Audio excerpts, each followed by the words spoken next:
दो भरा सी ना 35-40 साल तो कट्ठा उन्हां दा माल डंगर घर बार वट बन्ना समझा सी। एक दिन किसी गल तो उन्हां दी आपस च बहस हो गई। बहस हुंदे हुंदे लड़ाई हत्थों पाई हो गए ते छोटा भरा तुरया गया। उन्हें क्रेन लियांदी, क्रेन लिया के घरां दे विच ना अपने टोया मारता, खाई कढ़ती।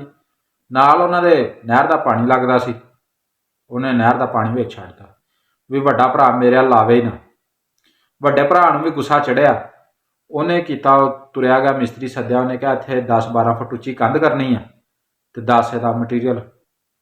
मिस्त्री ने मटीरियल दस्सिया, मटीरियल लै आंदा। मिस्त्री ने कीता, मिस्त्री नूं आके वड्डा भरा कहंदा रातों दिन ना चढ़े, मैनूं इत्थे कंध बनी चाहिदी। मिस्त्री सियाणा सी, उन्हें कीता सारी रात लगा रहा। उन्हें 5-7 मजदूर नाल लाए तो उत्थे पुल बना दित्ता, वो खाई दे उत्ते और टोए दे उत्ते। सुबह नूं वड्डा भरा उठ्या, उठ के उन्हें वेख्या तो उत्थे कंध दी बजाए पुल बनिया।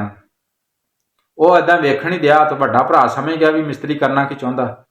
उधरों छोटा भरा भी आमने सामने हो गए, वड्डा ते छोटा दोनों आमने सामने हो गए, सेंटर च पुल।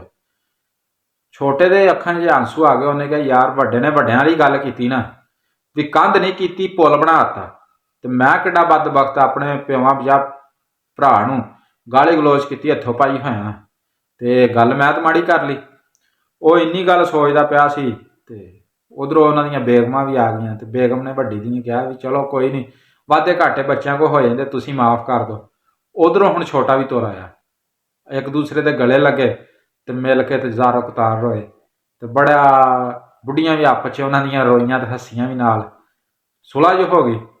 तो मिस्त्री उन्हें वड्डे ने सोचा भी मिस्त्री नूं मुआवजा दिता नहीं, मिस्त्री पता नहीं कित्थे। उन्हें मिस्त्री नूं वेख्या तो मिस्त्री अपने ना बोरे च समान पाई जांदा। उन्हें कहा इहदा मुआवजा तो लै जा। उन्हें कहा इहदा मुआवजा मैनूं उन्हें देना, नीली छत्त वाले ने देना। ते बाकी उहदा फरमान आ भी जदों दो बंदे लड़े होण आपस च तो उन्हां दी सुलह करवाउणा, उहदा सिला मैं देना ते मैनूं सिला उसने मालक ने देना।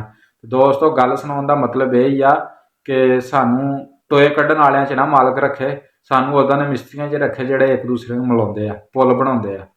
ते कोशिश यही करो ते करिए कि असीं पुल बनाउण वालियां च रहिए, विछड़ियां नूं मिलाउण वाले रहिए।